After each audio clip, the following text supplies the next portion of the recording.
Yesterday we were looking at the early Roman Republic, and we covered the establishment of the Republic and then struggle within the Republic. Today we're going to move on to the Mediterranean, a Roman sea. And first of all, see how Rome became master of Italy, and then we'll go on and see how it became master of the Western Mediterranean. So, Rome, master of Italy. In 509 BC, as you will remember, the Romans overthrew the monarchical system of the Athenians after 100 years of rule. Rome, however, was destroyed itself by the Gauls in 390 BC. And while the Senate debated whether to build the city at another location, a group of soldiers marched nearby. A centurion gave the order to halt, adding, "We may as well stay here." Well, the senators took it as an omen, and so they stayed and rebuilt the city there. By 338, they had conquered the Latin League, an alliance of Latin cities. By 270, all of the Greek cities of southern Italy belonged to Rome. The Greek colonists there, however, weren't too happy about that. They had originally come from Greece over to this area and settled. Remember, they're the ones that gave the name Italy to this peninsula. And so they called for help to drive the Romans back. There was a man by the name of Pyrrhus, or Pyrrhus, who answered the call. He was a relative of Alexander the Great, and he had an imagination that he would become a great conqueror like his relative. But he had already failed to conquer Macedonia, and so now he's looking for another way to begin an empire comparable to Alexander. And so he decides to come this way and help out these Greek citizens that have been conquered by Rome. Now, he was successful in his first battle against Rome, and so he sent an envoy to Rome to negotiate a peace settlement. But the ex-censor Appius Claudius was there. Do you remember Appius Claudius? Who was Appius Claudius? He's the one who came up with the form of property tax to pay for the roads. And so the most famous road was named after him, Via Appia. Well, by this time, he's a blind old man. But he said this: "Pyrrhus must leave Italy, and then we will bargain with him." Well, in other words, what he's saying is, we're not going to negotiate with people on our land. You leave, and then we'll talk. Well, thus the maxim came into being: Rome must not negotiate with enemies bearing arms, and never make peace with an enemy on Italian soil. Well, Pyrrhus used elephants in his military, as part of his military arsenal, and he was successful a second time. But he had such losses in this second battle that he exclaimed, "Another such victory, and I shall be ruined." And so a term has come into military history called a Pyrrhic victory. That is, a battle you won, but you lost so much that you wouldn't want to fight it again.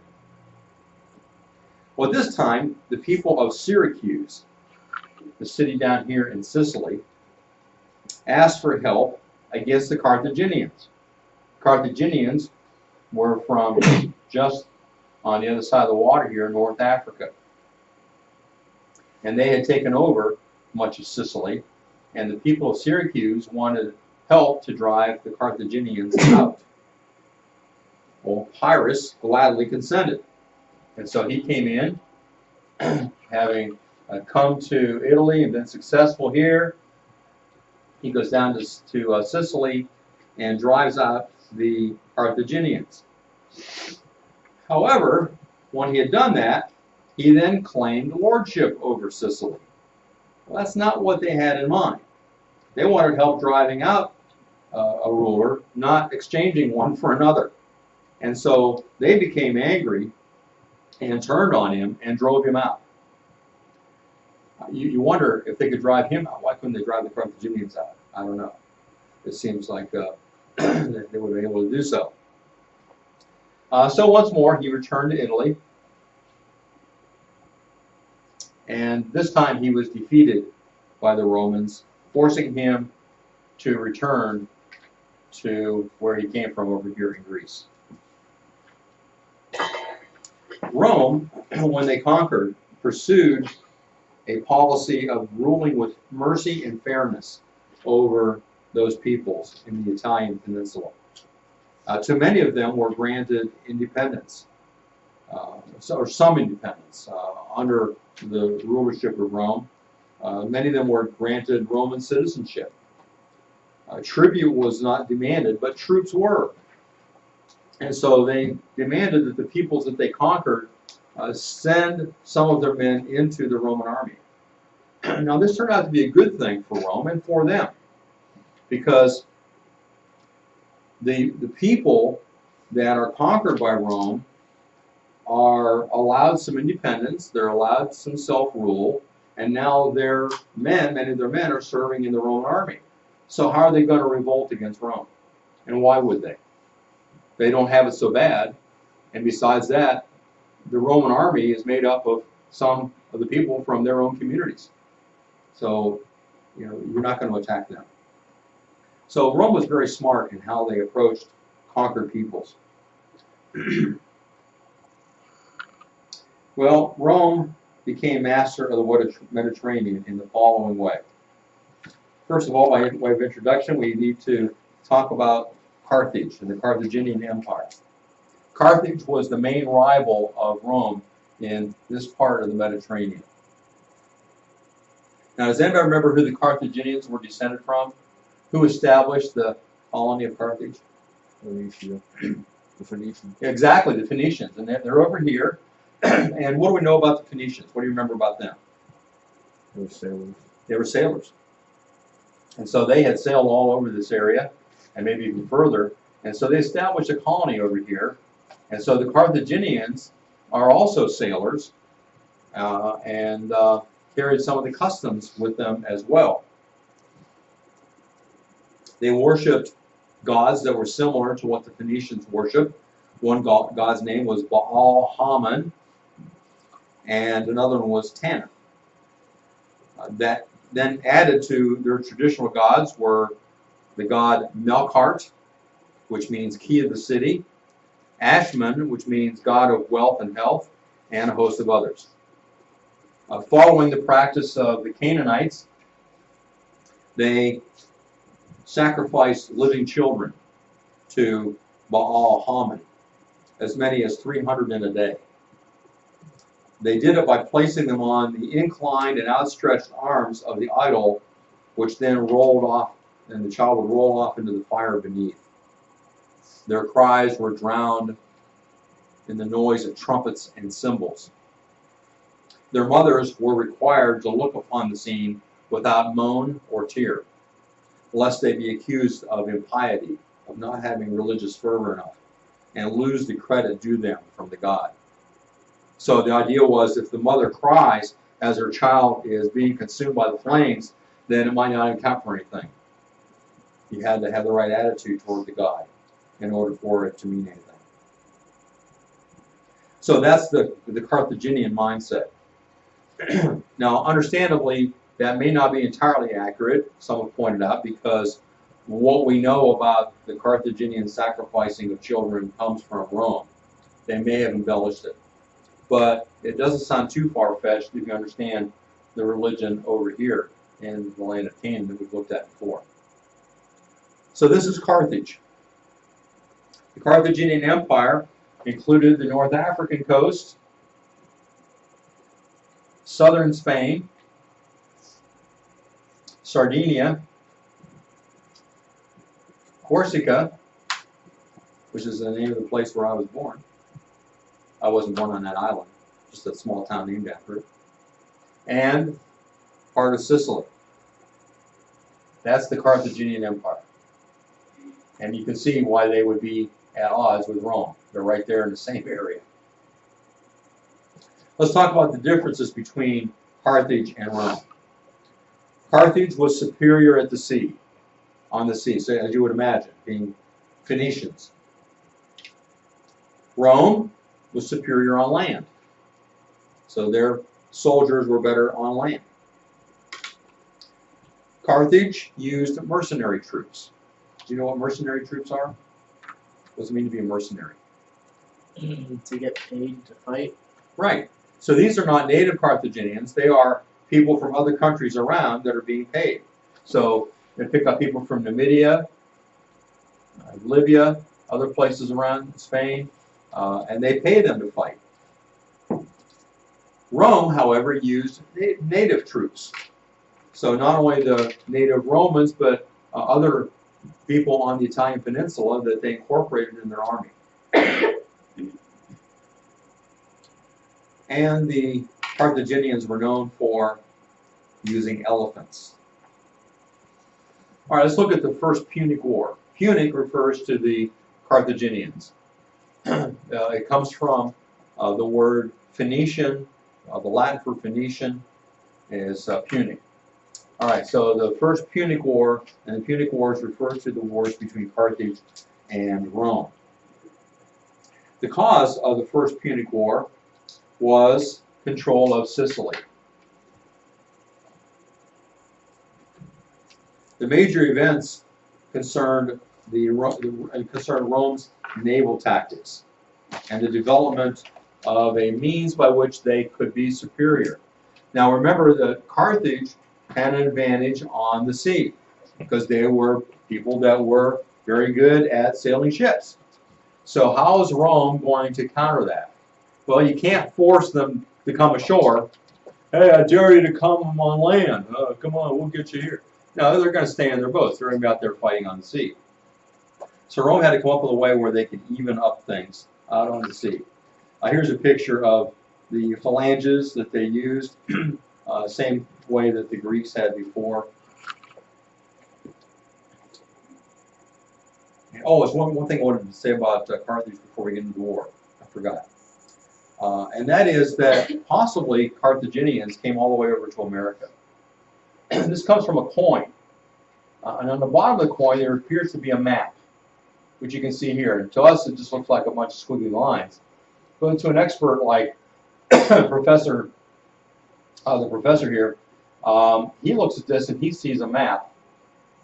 And if you begin here, you can kind of see it. You know, if this is the Mediterranean, this would be Spain, and here's Italy sticking down, and there's Greece. Here's over in the Promised Land area. Here's Egypt and North Africa. You can see how that would be the Mediterranean. Here's Britain up here that they have sailed to as well. Asia, they don't know too much about. It's just a little thing over here. But then what's this out here? If this is the Mediterranean world, then what's this? It has to be America. So if it appears on a map, on a coin, that is a good indication that they have been there. All right, so the beginning of the First Punic War is over the island of Sicily, pictured here and enlarged there.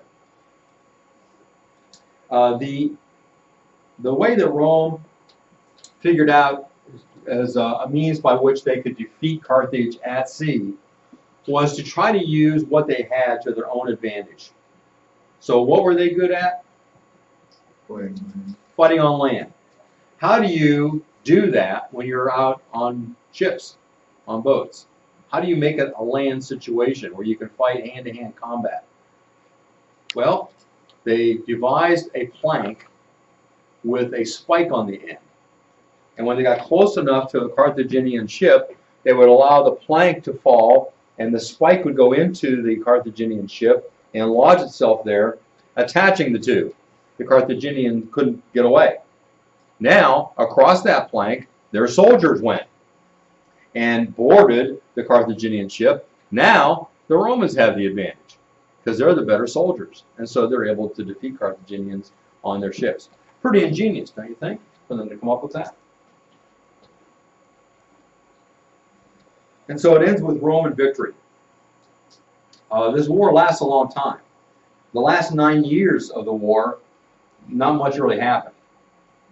That is until a number of Roman citizens voluntarily presented to the state a fleet of 200 men of war ships carrying 60,000 troops. So a bunch of private individuals got together and just basically bought a navy for Rome to use. And they caught the Carthaginian fleet unprepared over in the off the west coast of Sicily.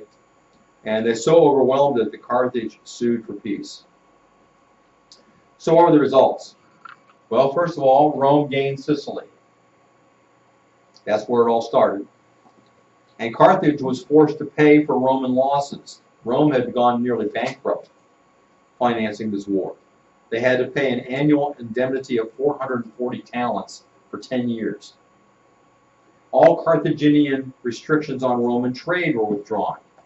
So you can see that there would have been quite a bit of controversy and competition between the Carthaginian traders and Roman traders. Well, now the Carthaginians are not allowed to hinder any Roman trading. Next, Carthage had a problem with their troops. There were 20,000 mercenaries that hadn't been paid. Now, if you're serving in an army simply for the pay, and you don't get paid, what do? Rebel. Yeah. What they did is they turned and attacked Carthage. It was called the War of the Mercenaries. Their former general, whose name was Hamilcar Barca, which means he whom Melkart protects, was called upon to defend the surrounded city. So the former troops that were under Carthage now are attacking Carthage. 3.5 years later, Hamilcar was able to finally defeat them brutally. When he defeated them, he went out through and killed them. Yeah, and their army had grown from the 20,000 to over 40,000 because a lot of the people that lived around Carthage didn't like so much the taxes that Carthage had enforced on them, and they joined as well. But Hamilcar Barca was able to defeat them. But in the meantime, Rome occupied Sardinia and Corsica. And Carthage protested, but they couldn't do anything about it because they were pretty weak by this point. And to avert war, Carthage was required to pay an additional 1,200 talents and to surrender both Sardinia and Corsica. Hamilcar then took his troops to Spain and attempted to recover power for Carthage by taking over part of Spain. You can see this town is called New Carthage. Any questions about what happens in the First Punic War? Where does it start? In Sicily. And who was victorious? Rome. And what did they gain? Sicily, Sardinia, and Corsica. And you could also say trading routes and also money, tribute from Carthage. So, how does Carthage feel about all this? Yeah. Do you think they're just going to lay down and take it? No. So that leads us to the Second Punic War. The setting of this goes back to 219 BC, when Carthage attacked a Roman ally in Spain. So Carthage attacks one of the towns over here that was an ally of Rome. And so Rome responded by sending one army to Spain and another one to Carthage. So the cause of this is Carthaginian expansion into Spain. The major events are this. During the First Punic War, the Carthaginian commander Hamilcar Barca, remember him, brought his 9-year-old son to the altar of Baal Haman, and he made him swear before that god to someday revenge his country against Rome. That boy's name was Hannibal. and he never forgot his promise. Following the death of his father in battle and the assassination of his brother-in-law, the 26-year-old Hannibal, whose name means grace of Baal, Hannah Baal, really, was elected the army's leader. Hannibal decided to challenge Rome not by going across the water, but by going this way on land and crossing over the Ebro River, which was considered the division between Carthaginian territory and Roman territory, and then crossing the Pyrenees Mountains, which separate present-day Spain from France. Then this was called Gaul. Crossing through resistant Gallic territory, they weren't going to be happy with this guy coming through with all his army. Crossing the Rhone River, and then crossing the Alps, which is the northern border of Italy, and in order to enter the Italian peninsula. Would that have been unexpected? Yes. Would it have been easy? No. Could you expect success? I don't know. He started out with 50,000 infantry and 9,000 cavalry, as well as a bunch of war elephants, hundreds of war elephants. Mostly, these infantry and cavalry were Spaniards and Libyans, so not Carthaginians. And 10,000 of them deserted him, and some of them were released because they just didn't want to take on this huge task. So finally, he gets all the way through here. He goes along the coast. We'll see in a moment. He's got elephants. By the way, how are elephants at mountain climbing? Not so good? How about in snow?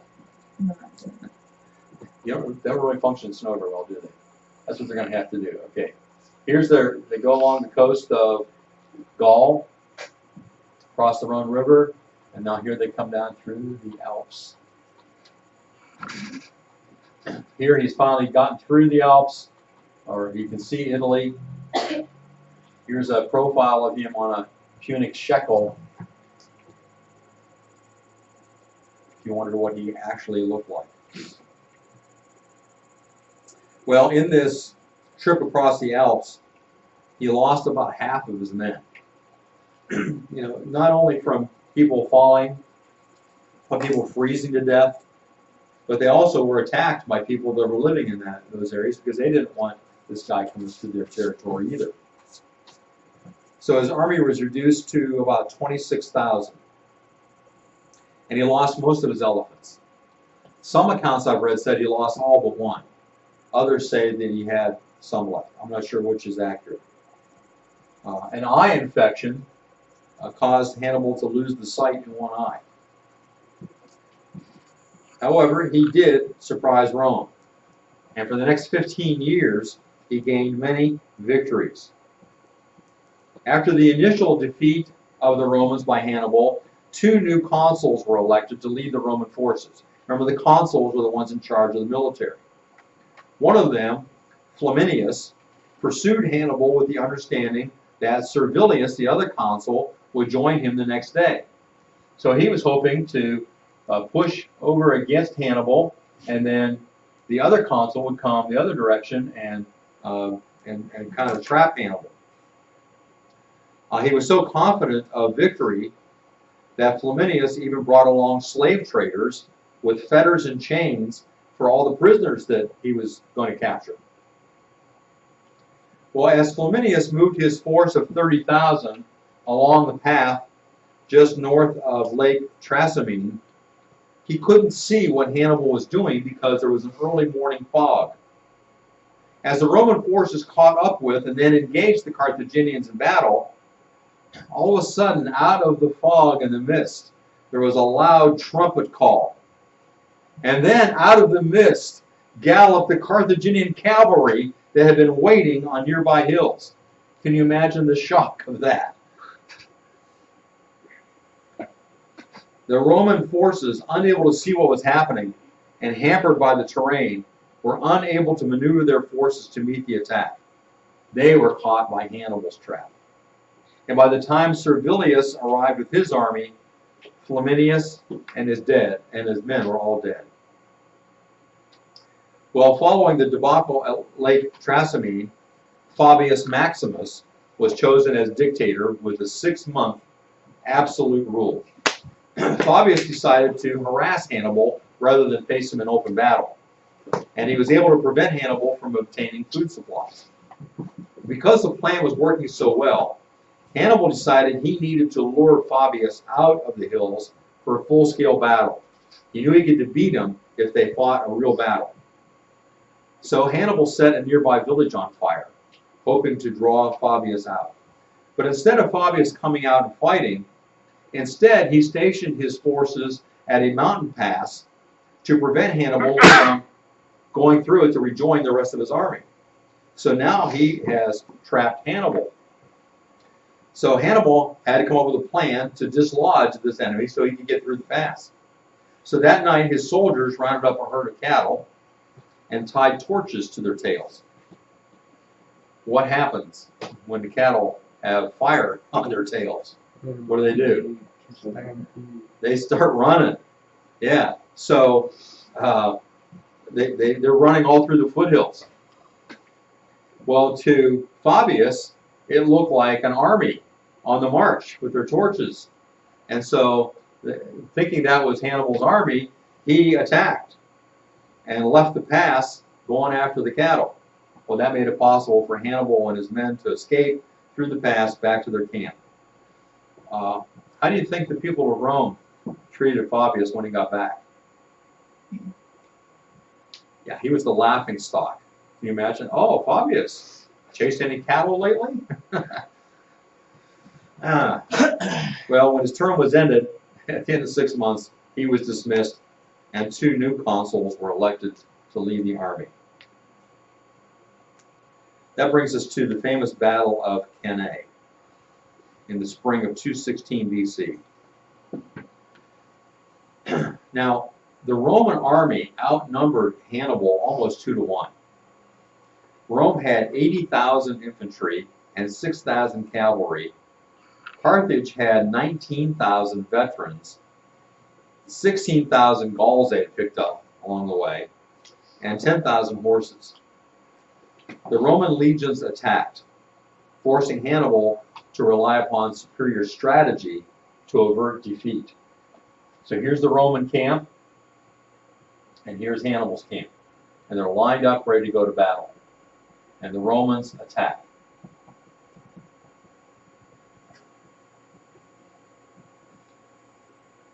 Hannibal arranged his troops to match the Romans by deploying his infantry in the center and his cavalry at the flanks. Flanks is on the ends. However, Hannibal bulged the center of his line forward, inviting a Roman attack there. So here you can see he's bulging it so that the Romans would attack there. He wants them to attack the center. And when they do that, he begins to fall back. Hannibal falls back, making his center give way. Now, how does that appear to the Romans? They're retreating. Let's go, right? We're winning. But that was part of Hannibal's plan. Because what happened is they are retreating, so to speak, or withdrawing, and the Romans are actually being drawn in, and now they have Hannibal's troops on 3 sides. In addition to that, Hannibal's cavalry also comes around. So here's initially, they've got the bulge here in the center, inviting the Romans to attack there. And you can see the cavalry on this side and on this side. The Romans push back the Carthaginian center. The Africans move forward from the back, and now they've got the Romans on 3 sides, but now the cavalry comes around and they have them surrounded. The surrounded Romans were almost completely wiped out, losing nearly 60,000 compared to Hannibal's loss of 6,000. And 2/3 of them were Gauls, so they were expendable. What did Hannibal care about Gauls anyway? And those are the ones he put out in front. Even so, and here's a picture of the area where the battle took place, the land. Even so, Hannibal was unable to defeat Rome because he didn't have the heavy siege equipment necessary to go against the walled city. And he was unable to recruit the people living in Italy because they were treated well by Rome. They weren't going to rebel against them. And in the terror, though, of Hannibal being around their city and they thinking they're going to get defeated, the Senate sanctioned human sacrifice and buried alive 2 Gauls and 2 Greeks, hoping to get the gods on their side to defeat Hannibal. Well, next time we'll go on further into what occurred in this war. Hannibal has early success, but can't bring about the deciding blow. We'll have to see what happens to bring the Second Punic War to a conclusion. Any questions or comments?